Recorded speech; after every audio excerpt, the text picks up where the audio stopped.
Assalamualaikum warahmatullahi wabarakatuh. Alhamdulillahirabbil alamin wa bihi nasta'inu ala umuri dunya waddin. Asyhadu an la ilaha illallah wahdahu la syarika lahu al-malikul haqqul mubin wa asyhadu anna Muhammadan abduhu wa rasuluhu shadiqul wa'dil amin. Allahumma shalli wa sallim wa barik ala nabiyyina Muhammadin nabiyil karim wa ala alihi wa ashabihi wa man tabi'ahum bi ihsanin ila yaumiddin. Amma ba'd. Qala Allah ta'ala fil Qur'anil Karim, a'udzu billahi minasy syaithanir rajim. Bismillahirrahmanirrahim. Ya ayyuhalladzina amanu kutiba 'alaikumus syiyamu kama kutiba 'alal ladzina min qablikum la'allakum tattaqun. Wa qala Nabi sallallahu alaihi wasallam, man shama ramadhana imanan wa ihtisaban ghufira lahu ma taqaddama min dhanbihi. Shadaqallahul 'azim wa shadaqa rasuluhun nabiyil karim wa nahnu 'ala dzalika minasy syahidin walhamdulillahi rabbil alamin. Bapak-bapak, ibu-ibu, baik yang kelihatan maupun yang tidak kelihatan. Ada sing kerja yang semuanya saya hormati.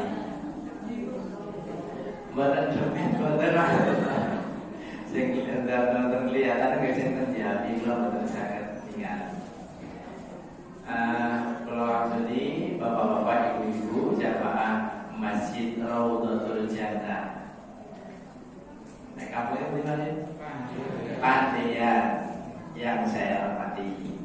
Terlebih dahulu, marilah kita bersama-sama mengaturkan puji syukur kehadirat Allah Subhanahu wa Ta'ala atas limpahan nikmat dan karunia-Nya pada hari yang ke-10.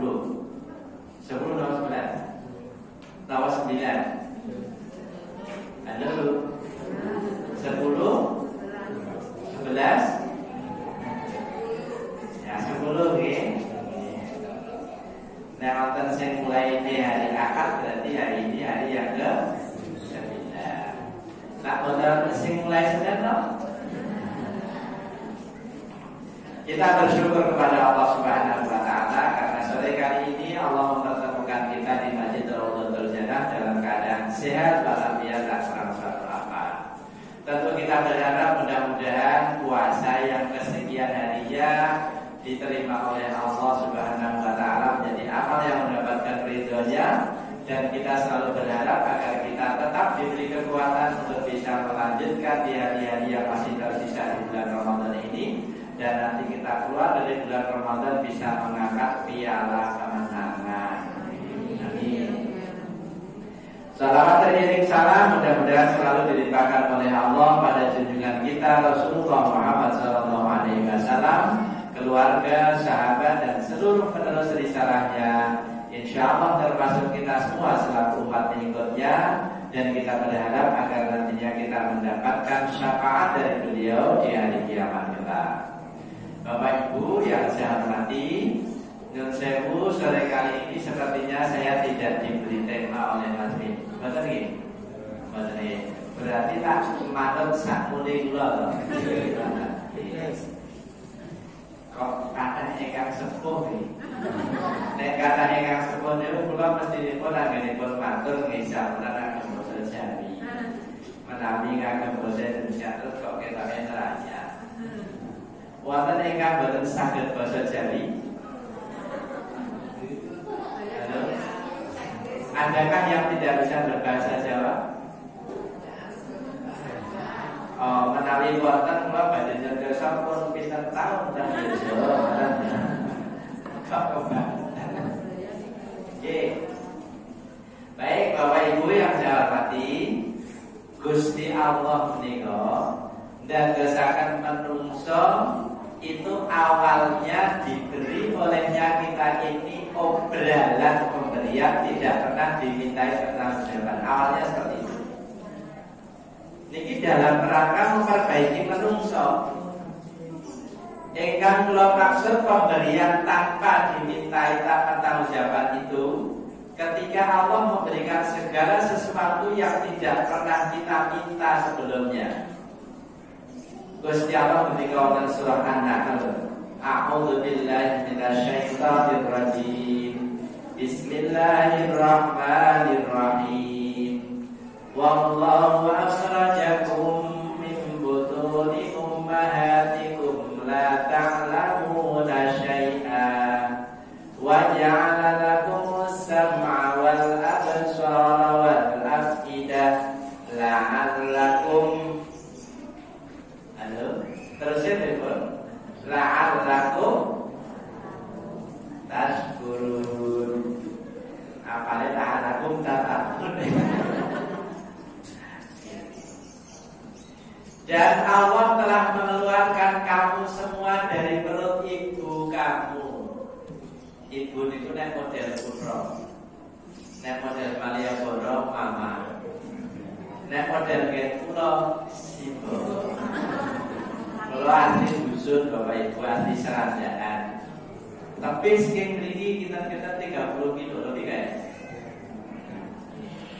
Dan terus ibu bapak akan bayangkan kalau sekian tinggi saya minta. Nek kula pernah tampil di mana suwe. Jadi kalau sekian di mana Bapak sekian kerajaan. Nah, terus jadi simbol ibu mama podo. Ini lari-lari itu saudara antik. Kalau orang sudah terlanjur berani disebut mama, itu waktunya kendaraannya ya mobil. Ya waktu orang pakai terdada mama. Lah nek ibu ke kendaraannya motor. Lah nek sibuk ke kendaraannya BL Biljar langsung. Darahnya ngedeten kalau sudah terlanjur berani dipanggil mama itu darahnya pun gak bisa burger, steak. Itu panganan jual pulau buat pesen kafe.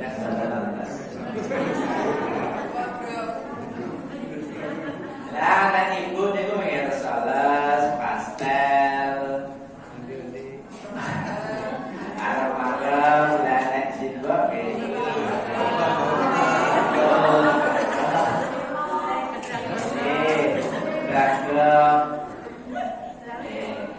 Pakai olahraganya ngebeten kalau mama itu ya paling tidak fitness, aerobik, tari kejang. Nah, ibu guys, tenis, badminton paling boten sekat. Messi mbak nama. Sepak sekal buka kedap cenderungan. Baik, Allah mengeluarkan kita semua dari perut ibu kita itu la ta'lamuna syai'an. Kula lan panjenengan tidak tahu apapun juga, boten saged napa-napa, boten getah napa-napa. Menawi basa Inggrise mudah belajar. Kita pun ketemelekan sak benang pun boten. Mau mulai kok kelamben blas. Tur boten saged napa-napa, hanya satu yang bisa diucapkan olehnya dalam rangka komunikasi dengan yang sudah dewasa. Napa? Nangis, ngelak ke nangis, ngelih ke nangis, sopot semut ke nangis, sumuk ke nangis, pipis ke nangis, pipor ke nangis. Dan nangisnya monoton. Belum bisa yang namanya inovasi nangis. Benten kali ibu-ibu le nangis bisa dimodifikasi. Garek apa sebabnya itu tanggal piro le nangis. Niku nek ibu-ibu nek bayi niku derek saged. Pokoke nangis tinggal menika, kok mboten saged diroke pokoke paten ngono deh. Nah, lha sing apa? Allah mendikakan wajah lakumus sam'a. Kemudian wahai manusia yang tadinya kamu bayi tidak tahu apapun juga itu, kamu aku beri kemampuan daya dengar. Gusti Allah pun menyebut sam'a boten udhun. Nek udhun niku fisik secara fisik kuping iki pun wonten. Dari dalam kandungan keluar keluaran panjenengan sudah ada di kuping ini, telinga sudah ada.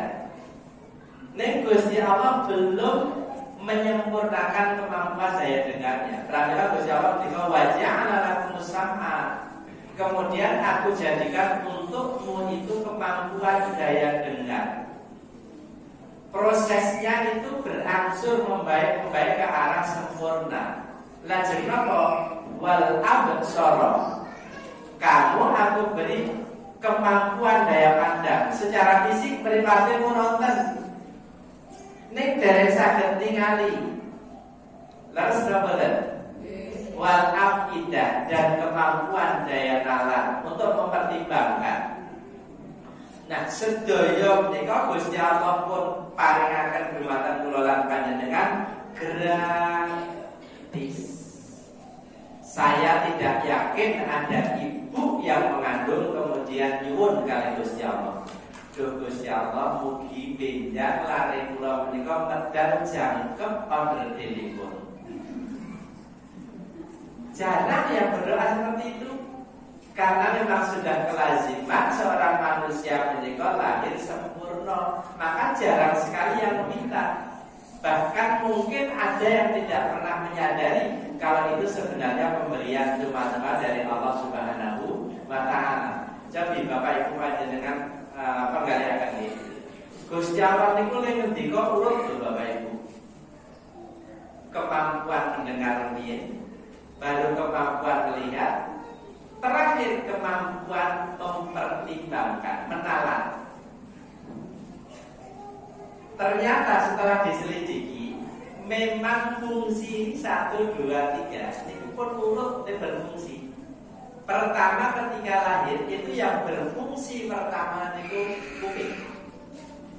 Makanya anak yang lahir mesti diadani apa diadakan?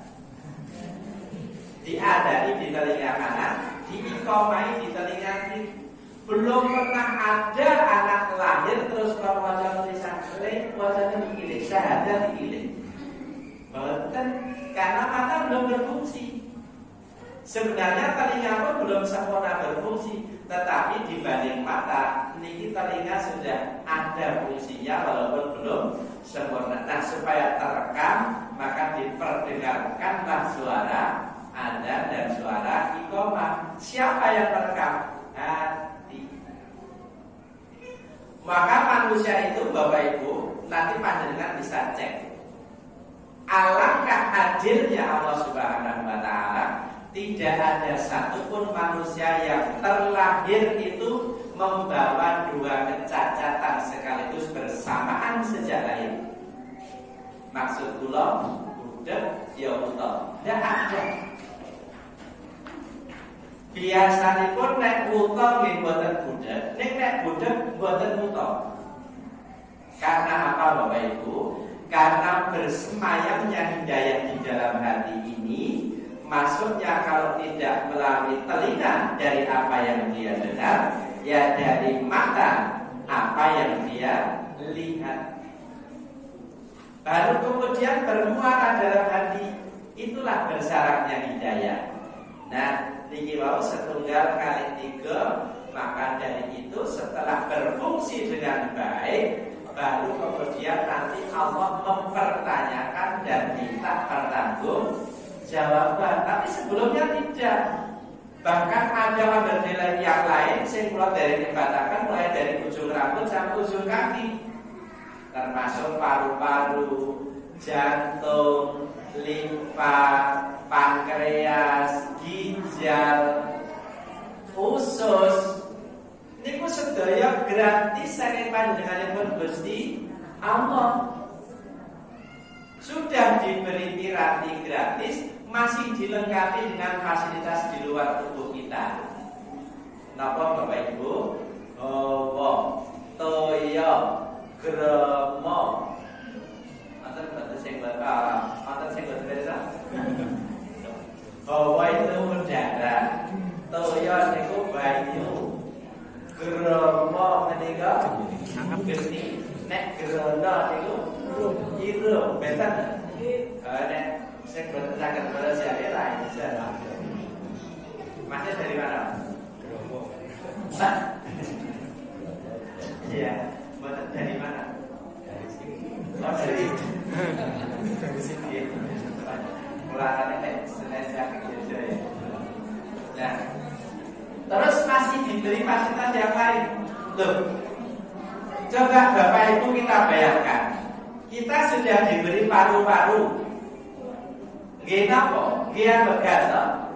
Tetapi kalau udara belum tercipta, terus area dia ambegan sing jalan. Tidak bisa bayangkan saya, ketika kita sudah terlahir dan ada di dunia, pengen ambegan ning bawane dereng digawe karo Gusti Allah. Mas saking murah Gusti Allah, wis kirane sing nempel disediake, hawa sing arep diserap ambegan ya pun disediake. Kita butuh minum, maka Allah menciptakan air terlebih dahulu. Pokoknya masih banyak lagi pemberian Allah yang awalnya itu tidak dimintai olehnya kepada kita untuk kita pertanggungjawabkan. Baru setelah semuanya berfungsi dengan baik, Gusti Allah ngimutaken apa tujuan manusia itu dijadikan oleh Allah Subhanahu wa taala. Napa Bapak Ibu? Wa ma khalaqatul jinna wal insa illa liya'budun. Dan tidaklah aku ciptakan jin dan manusia itu kecuali untuk beribadah kepadaku. Dan terus saya mempirani niku wau setelah berfungsi dengan baik, Allah baru mengingatkan kita semuanya. Untuk apa semuanya diberikan oleh Allah? Agar kita beribadah kepada Allah. Jadi sebenarnya intinya ibadah itu mengetahui siapa penciptanya, apa yang harus kita perbuat terhadap pencipta kita, dan apa yang nanti akan kita bertanggung jawab. Intinya kan itu. Tetapi ternyata Bapak Ibu, dengan pemberian yang cuma-cuma dari Allah itu, tidak semua orang otomatis menjadi orang baik. Tidak semua. Dan terus nopo upaya saking kersanipun Gusti Allah untuk memperbaiki manusia. Maka diutuslah manusia terbaik. Siapa manusia terbaik? Beliau adalah para nabi dan rasul. Mulai dari Nabi Adam alaihissalam sampai junjungan kita Rasulullah Muhammad sallallahu alaihi wasallam. Itulah manusia-manusia terbaik yang diutus oleh Allah di setiap zamannya masing-masing. Atasipun menapa? Zamannya Nabi Adam, maka Nabi Adamlah manusia terbaik. Zamannya Nabi Idrislah manusia terbaik. Begitu seterusnya sampai junjungan kita Rasulullah Muhammad SAW. Beliaulah manusia terbaik. Khusus yang terakhir ini bahkan terbaik dari seluruh manusia dan seluruh nabi dan rasul. Apa misi yang diembannya? Misi yang diembannya satu, sama apa yang disampaikan oleh Rasulullah Muhammad SAW dan seluruh nabi-nabi sebelumnya. Nomor wa ma arsalnaka illa rahmatan lil alamin. Dan tidaklah aku utus engkau Muhammad kecuali menebar rahmat bagi seluruh alam. Itulah misi yang diemban juga oleh seluruh nabi sebelumnya. Menebar rahmat bagi seluruh manusia. Dados tiyang sae. Nah, secara spesifik Rasulullah ketika innama bu'itsu liutammima makarimal akhlak. Sesungguhnya aku diutus kepada kalian tidak lain dan tidak bukan kecuali untuk menyempurnakan akhlak. Biar kamu bisa berakhlak dengan Tuhanmu, biar bisa berakhlak dengan sesama, dan bisa berakhlak dengan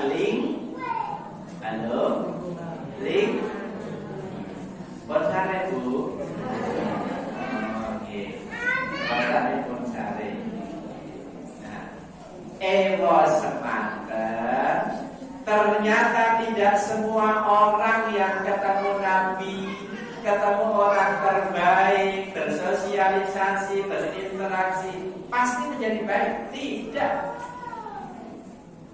Onten mawon tiang-tiang sing ketemu Nabi dan Rasul, tetapi sampai matinya tidak menjadi baik.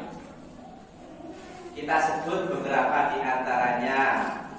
Qabil niku putra kakungipun Nabi Adam alaihissalam. Nakale pol Bapak Ibu. Golek tempat dia mboten wonten. Loh sampai dia membunuh saudaranya sendiri. Nek tempat dia niku menurut saya pol-pole nakal jenenge sedulur niku mesti tega larane nek ora tega matinya niki sampai tega membunuh loh. Padahal itu putrane Nabi. Tapi jangan jadikan dasar ini alasan pembenar menawi wonten tiyang sepuh sing kagungan putra nakal. Pripun maksudnya? Oh ya pantes ya putrane Nabi ben nakal kok. Nek anakku nakal ya wis tak ukur. Ampun boten niku jenenge ngeloro niku. Putranipun Nabi Nuh jebule iki nakal. Sampai matinya dia tidak menjadi orang baik. Terus zamanipun Nabi Ibrahim alaihissalam, anak bapak itu tidak menjadi orang baik. Oh, di zaman Nabi Musa wonten malih niku rada mengerikan. Ada 3 serangkai debat kabeh. Firaun itu politisi. Qarun itu konglomerat. Haman itu teknokrat. Pentolan kabeh niku manusia saking cilik ngantos mati niku ajare kurang. Jadi nek wong ajare kurang tadi kurang ajar. Nah, itu kula ajare niku rada ramen. Padahal ketemu Nabi, ketemu manusia terbaik, ning ngantos mati boten dados tiyang baik. Begitu juga pada zaman Nabi kita Nabi Muhammad sallallahu alaihi wasallam. Wonten Abu Thalib niku pamanipun sing teng pundi-pundi iki rapat mendampingi Rasul berdakwah, mesti mendengar nasihatnya. Ning jebule ngantos sedanipun boten dados tiyang baik. Mungkin ibu-ibu protes kok, Pak Darmadi kok kalau sing lanang atau sing elek, sing wedok ten boten. Pripun jenengan iri boten, Bu? Boten. Oke, sampun. Nek iki aja kula goleke. Garwanipun Nabi Nuh kaliyan garwanipun Nabi Lut niku ngantos sedane. Nek wong elek itu sinten apa mboten? Mati ngono wae. Ngantos matine mboten dados sae lho. Repot tadi. Dan itu sampai sekarang Bapak Ibu. Karena ada pemegang estafeta dakwah, para kiai, para ulama yang dikirim oleh Allah untuk melanjutkan risalah kenabian. Nah ini akhirnya tetap saja walaupun ketemu dengan orang-orang terbaik, ada yang tidak menjadi orang baik. Berhentikah upaya Allah untuk memperbaiki manusia? Tidak. Maka Allah kemudian mendirikan tempat-tempat terbaik yang bisa dijumpai walaupun Nabi dan Rasul sudah tidak ada. Mana tempat terbaik yang dimaksud? Satu tempat terbaik yang dijamin oleh Rasulullah adalah Ka'bah. Inna awwala baitin wudi'a lin-nasi alladzi bi Bakkah mubarakan wa hudan lil 'alamin. Ka'bah itu tempat ibadah terbaik dan pertama kali didirikan. Siapa yang mendirikan? Konon katanya Nabiullah Adam alaihissalam atas perintah Allah Subhanahu wa ta'ala. Kemudian setiap periode Nabi rusak dan dibangun kembali oleh Nabiullah Ibrahim alaihissalam. Maka di samping Ka'bah itu ada makom Ibrahim, tempat berdirinya Nabi Ibrahim ketika membuka atau membangun Ka'bah. Nah, saking saenipun tempat menika Bapak Ibu, Rasulullah garansi siapa yang sholat sekali di Masjidil Haram, artinya di Ka'bah dan sekelilingnya. Karena kalau pertama kan Masjidil Haram belum ada, adanya hanya Ka'bah. Dalam perkembangannya kemudian dibangun sekeliling Ka'bah itu Masjidil Haram. Nah, Rasulullah menjamin siapa yang sekali sholat di Masjidil Haram, maka lipatan pahalanya 100.000 kali. Dan terus Bapak Ibu, sholat duhur di sana sekali, sami kalian panjenengan sholat duhur 100.000 kali di dalam panjenengan masing-masing. Malah Imam Nawawi ketika itu tidak hanya sholat fardu saja yang dilipat gandakan, termasuk sholat sunat dan termasuk seluruh kebaikan yang panjenengan lakukan. Sholat duha di sana 2 rakaat, maka sama dengan panjenengan sholat duha 200.000 rakaat di dalam panjenengan. Itu tempat terbaik pertama. Kemudian tempat terbaik kedua Masjid Nabawi di Madinatul Munawwarah. 41 nih. 41 tahun ya, masih sesuai. Yang kedua, tempat terbaik itu adalah Masjid Nabawi di Madinatul Munawwarah. Kalau di Masjidil Haram itu lipatan pahalanya 100.000 kali, kalau di Masjid Nabawi itu 1.000 kali. Jenengan sholat subuh di Masjid Nabawi sekali sama dengan sholat subuh khoten dalam panjenengan 1.000 kali. Bapak Ibu nun sewu ingkang derek nanti sholat menika kepengin napa mboten? Ngaco ingkang kepengin. Kon ngaco ora bayar ora. Ngaco itu siapa tahu karena angkat tangan terus nanti Gusti Allah menurunkan malaikat pas poso ya. Ayo, piyaji Raudhatul Jannah angkat kabeh. Karena mboten Ibu, Bapak, kersa nggih, tinggal kersa masuk. Nah, sakniki umrah pun bareng. Pripun nek mulang sama umrah sareng-sareng. Nah, jenengan sing bayar kula bisa.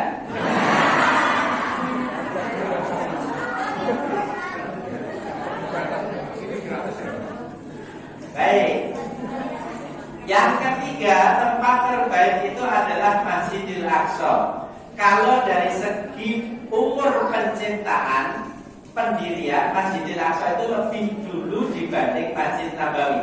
Tetapi masih kalah dulu dengan Ka'bah. Kalau dengan Masjidil Haramnya kemungkinan duluan Masjidil Aqsa. Tetapi kalau dengan Ka'bahnya lebih duluan Ka'bah. Nah, terus ngendikanipun Rasul keutamaan Masjidil Aqsa itu 1/4 dari keutamaan masjidku. Masjid itu yang dimaksud Masjid Nabawi. Nah, kalau 1/4 berarti lipatan pahalanya dengan Ibu dan Bapak 250 kali dibanding kula lan panjenengan melakukan salat di rumah kita masing-masing. Nah, tujuanipun menapa Bapak Ibu? Gusti Allah mendirikan tempat-tempat terbaik itu supaya energi yang terbangun di tempat-tempat itu akan memancar kepada penduduk yang ada di sekitarnya.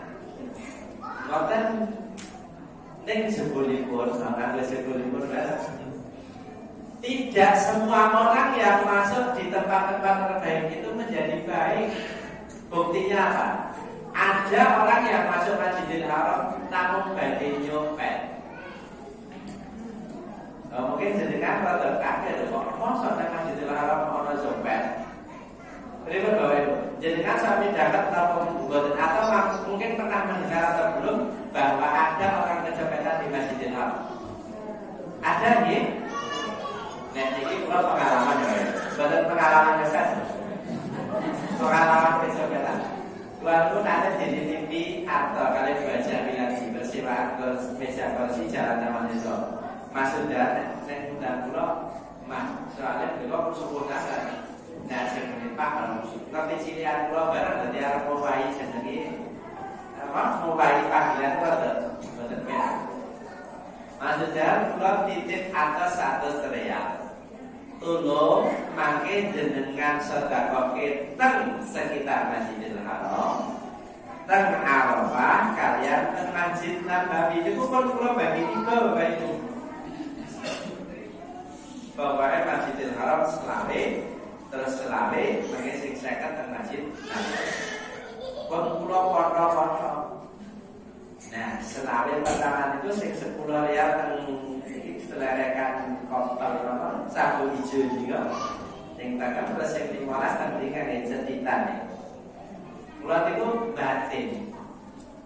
Kok ana wong cerita nang Masjidil Haram iki ana copet. Kula sing batin maksud niku ternyata terus ada insiden niku lho Bapak Ibu. Jebule copet kang mriku niku kelakuane padha kali copet teng Malioboro. Jadi bergerombol. Ya pokoknya kan ibarat penari pandai mengikuti irama kendang. Nek sing wong-wong do tawaf niku do ngangge kain ikram cepet iki nganti. Bergerombol, tapi biasanya itu bukan dilakukan oleh orang-orang Arab. Biasanya dari migran, entah dari Afgan atau daerah-daerah yang lain. Bergerombol Bapak Ibu, sebagian membuat insiden. Yang jadi sasaran itu buat dijokokin apa-apa. Nah terus nanti yang lain operasi. Nah terus berarti itu ternyata ini pun bukan. Ya Allah, secepat itu kan sahabat secara beraksi. Wonten niku Bapak Ibu, padahal niku tenggen sing paling apik sing didamel kalih Gusti Allah. Lah kok sebeli ya ana wong sing niate salah. Nah, terus ada pertanyaan, bagaimana orang-orang yang secara finansial dan secara fisik tidak memungkinkan napa niku tempat-tempat sing paling apik niku. Wong nyatane sakniki antri 30 tahun, tahun paling 2 tahun pandemi itu nanti akan terus berkurang. Kalau sini pun mana tambah suwe antri ini. Nek umur 70 tahun sedaftar, berarti dia makan umur itu. Di perkara sebelum itu sudah dicatat oleh Allah berangkat, itu urusan Gusti Allah. Nah, bagaimana orang yang secara fisik memang tidak memungkinkan sampai sana? Maka kebaikan Allah itu dipanjang lebarkan, disebar ke seluruh penjuru dunia. Salah satu di antaranya adalah Masjid Raudhatul Jannah. Inilah tempat terbaik yang ada di sekitar kita. Walaupun mungkin di luaran sana ada rumah yang konstruksi bangunannya lebih megah, material yang untuk membangun lebih mahal dan lebih istimewa, tapi di mata Allah inilah tempat terbaik yang ada di sini. Karena di sini terbangun energi positif yang mudah-mudahan nanti terpancar kepada orang-orang yang ada di sekelilingnya. Makanya pancaran itu Allah anilipun kali lewat muhadi. Pramila ada tinggal jadi pun Bapak Ibu hayal salah hayal falah. Di Gunung Sewu itu bukan pemberitahuan masuk waktu sholat. Kalau hanya pemberitahuan masuk waktu sholat, pakai saja jam digital, pakai saja HP, selesai. Tetapi mengapa masih harus ada adzan? Karena pada dasarnya adzan itu adalah mengingatkan orang-orang yang ada di sekitarnya untuk berjamaah sholat di dalam masjid. Itu tujuannya. Ning nun sewu Bapak Ibu, apakah semua yang ditibani Gusti Allah lewat para muadzin do rawuh sedaya? Halo. Do rawuh napa boten? Ayo itulah aneh lho, padahal itu jane Gusti Allah ngampe badhe dipun paringi rahmat, badhe dipun paringi barakah kok ora gelem. Aneh boten Bu? Halo.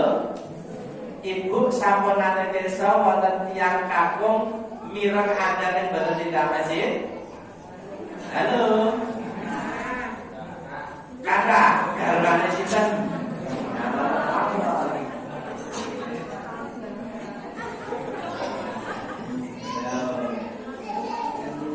padahal wis digaweke papan sing apik lho. Kepara langkung sae tinimbang griya kula lan panjenengan. Nek kok yo ora kersa. Kamangka nek laku nggo bal-balan ya sregep. Nggo gak jawa-jawa ya sregep. Nek kok arep laku nang masjid abote ra karuan. Kaya ono sing bordeli. Langsung ya buke. Ramela darane didhawuhi. Coba didhawuhi. Demo takan. Ya. Itu baru untuk respeknya memenuhi panggilan Allah. Tetapi ada yang lebih parah Bapak Ibu. Mlebet masjid niku. Aku tadi mlebet masjid jebule mung nyolongi kotak infak lho. Kotak kekirangan dari mana? Oh, bulan balik. Waduh kalian masjid seragam kula. Padahal kotak infaknya yang jero masjid tuh. Berarti kan dia masuk ke dalam masjid. Nek jebule mlebu masjid ora pengen dadi ora pengen ana cilik karo duit batakin infak. Niku sing lumayan Bapak Ibu napa niku isih tinggal korake niku. Matur seweh banget nih. Dibawa sak korake. Oh, tadi masjid Al-Mudir gimana Bapak Ibu? Kota itu dikunci kalian tak pilihan. Karena tak pilihan namanya itu Pak Adi Investasi. Digembok ngambil gembok seluruh kurang pinter iso dibuka. Akhirnya rada jengkel ngambil baut, sing bautnya itu beda-beda ukurannya. Itu jadi menangnya tetap iso. Rada jengkel balik, kotanya digedeki. Kuncinya digedeki. Malingi pinter gandeng akeh bukan kono digawa sak penasi. Niku tesih lumayan soalnya begini lho. Kesiapan sing luwih banget. Masjidipun bangunan sae di Pawinatan. Dulu masih ketika saya masih tugas di SD kita lah kalau dulu ya di sana. Masjidnya persis di tepi jalan Bapak Ibu. Boten tengah-tengah dalan. Tepi jalan. Jalan sekitar. Nah niku awan-awan padahal ora infak itu dhuwure. Niki lho, terus saya oke. Sami kalian almani tembok itu ya Pak. Dhuwure semua niku Bapak Ibu. Gede meneh. Pas dhuwur. Pas saya di sana lagi kelangan itu. Nek senang kula niku. Itu memang sudah profesional. Jadi ada mobil Espas. Kalau numpak ini mobil kan berarti memang profesinya tadi. Ini ada tiang sing mesake banget, terus nyepulake anake ra iso, terus dilalai nang masjid kok kono-kono infak itu kemungkinan itu karena terdesak kebutuhan. Itu pun sudah salah. Lah napa maneh sing profesinya pun kaya ngoten niku. Mobil Espas. Turunlah 3 orang. Dikiranya mau jamaah salat dulu, antri wudu ketoke. Begitu iqamah dikumandangkan, semua jamaah masuk. Ini ternyata ini buatan wudu bablas. Karena mau beres kan pintunya kan selerekan. Jadi dari sebelah jalan tidak terlihat itu. Dan dimulai kondangan baru zuhur. Begitu jamaah selesai. Bang Umar Said Imam itu medal langsung ngerti loh kok kotakin pakai ranono mau sebelumnya dua iseng. Oh berarti kayak mau wong sing numpak mobil Espas. Itu masih bisa dimaklumi. Mong kotakin pak. Kamu tuh sing suwe keterlaluan karpet. Pak dan Bapak mesti karang boten bisa dengan cek Kang Masjid Nur Amanah Golo. Ini rumah sakit Bakti Bung yang Profesor Anwar itu ke timur sedikit kemudian ke selatan. Nah timur jalan itu ada Masjid Nur Amanah. Itu masjidnya kecil tapi artistik. Parpet pun masya Allah, kandul api-api. Betul saya kan ini. Jauh saya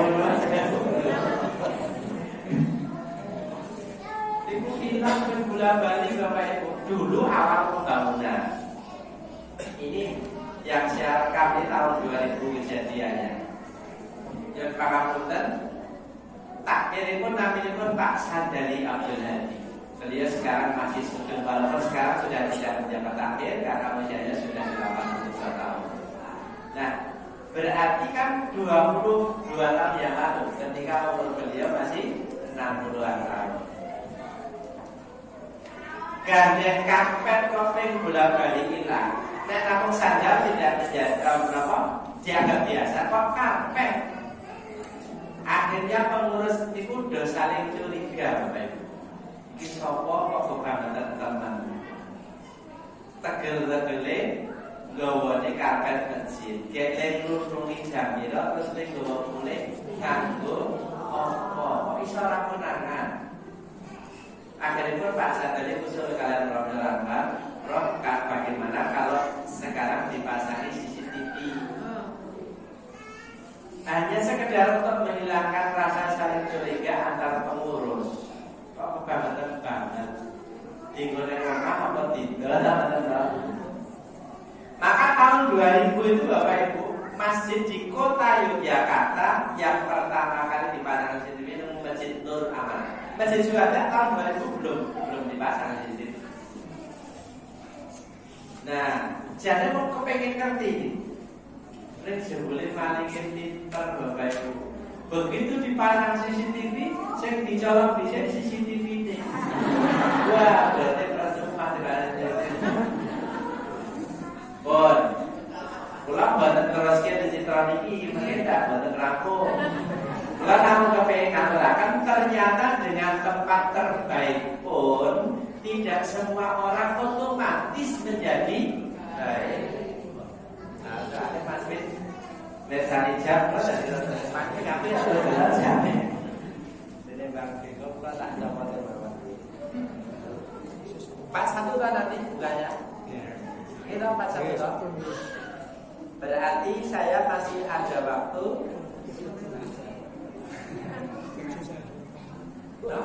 Setengah jam apa?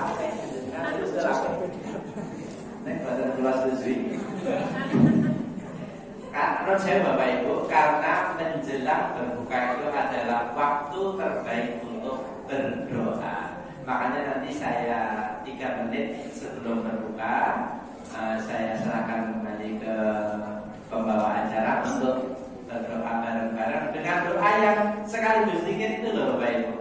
Asyhadu an la ilaha illallah, astagfirullah, as'alukal jannah wa a'udzu bika Allahumma innaka 'afuwwun tuhibbul 'afwa fa'fu 'anni. Doa dan zikir terbaik selama bulan Ramadan. Boten namung pas sampai sepanjang hari di bulan Ramadan. Baik, selanjutnya. Nah, karena diberi fasilitas tempat terbaik tidak semua orang lantas menjadi baik, maka Allah memberi peluang yang lebih mudah lagi. Napa? Allah menciptakan waktu terbaik. Apa itu? Bulan Ramadan. Nah, maka bulan Ramadan ini disebut dengan istilah Syahrul Mubarak, bulan yang penuh barokah. Bahkan Rasulullah menyebut Syahrul Azimun Mubarakun, bulan yang agung, bulan yang penuh barokah. Bagaimana tidak penuh barokah? Amalan sunnah yang kita kerjakan dinilai amal wajib. Setiap amal wajib dilipat gandakan minimal 70 kali lipat. Pun kurang nopo nek kata niku Gusti Allah. Agar apa? Agar semua kita termotivasi untuk berbuat baik. Makanya di bulan Ramadan ini Bapak Ibu, tiang badhe tumindak becik niku ending. Sing biasane bar subuh niku lemeran ra karuan kok ya kuat-kuate midhanaken ceramah subuh. Gampang nggo timpang, gampang nggo zikir. Ini lepas dari masih adanya orang yang berbuat jahat di bulan Ramadan. Onten kalau ada sedih, onten Bapak Ibu, hari pertama Sabtu, terus malamnya itu terjadi pembacokan di dekat kantor PLN Gedong Kuning. sampai meninggal Bapak Ibu. Itu yang dibaca itu anak SMA Muhammadiyah 2, aslinya Kebumen. Kalau yang meninggalkan ini pun insya Allah syahid Bapak Ibu. Bahwa dia keluar itu mau cari makan sahur, banyak sampai meninggal. 1 hari kemudian terjadi lagi pembakaran, bukan bakar sampah, bakar wong di Sulawesi yang dilakukan oleh ayah kandungnya sing diobong anak dhewe niku teng Sulawesi. 2 hari berikutnya terjadi pembacokan di Karangmalang niku bar subuh niku mboten penak kabeh korban ini.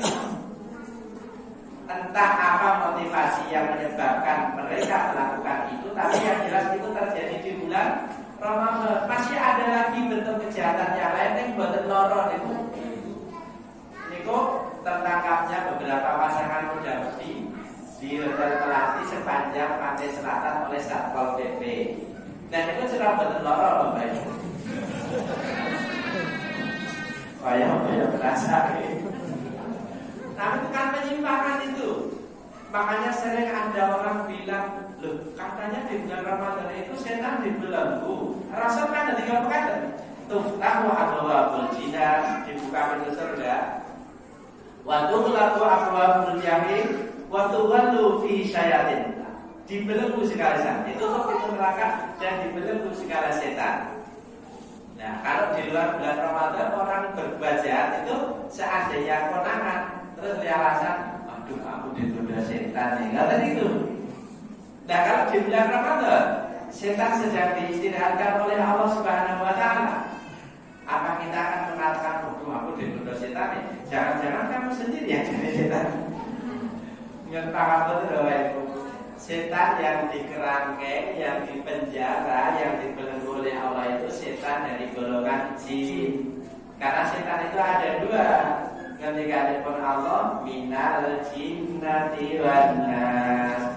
Setan itu ada yang dari golongan jin dan dari golongan manusia. Nah yang dibelenggu oleh Allah itu setan dari golongan jin. Setan yang dari golongan manusia mungkin dia adalah kaderisasi setan berupa jin yang dikader sebelum Ramadan. Wah ini kalau berbuat menurut saya jauh lebih kesetanan daripada setan itu sendiri Bapak Ibu. Gunakan Bapak Ibu. Kalau ada orang sampai tega membunuh saudaranya, orang tua membunuh anaknya, niku setan menggumun loh. Apalagi sampai dimutilasi, dicacah-cacah kok. Niku setan mungkin sampai gede-gede. Ibu bapak sama nanti cari setan gede-gede kalau tidak. Oke, gede. Iki ana omong kaya ngene biadabe ngoten kok ngluwi aku. Niku ketake setan ngoten niku. Nah, maka Bapak Ibu harus kita sadari bulan Ramadan itu adalah jihadun nafs. Manusia bisa berbuat jahat itu karena ada 2 faktor penyebabnya. 1 faktor internal dari dalam diri kita yaitu nafsu. Yang kedua faktor eksternal yang kita sebut dengan setan tadi. Setan itu sifat, asal katanya syaitan. Syaitan itu artinya jauh. Jadi semua perkara yang menjauhkan kita dari Allah itulah setan.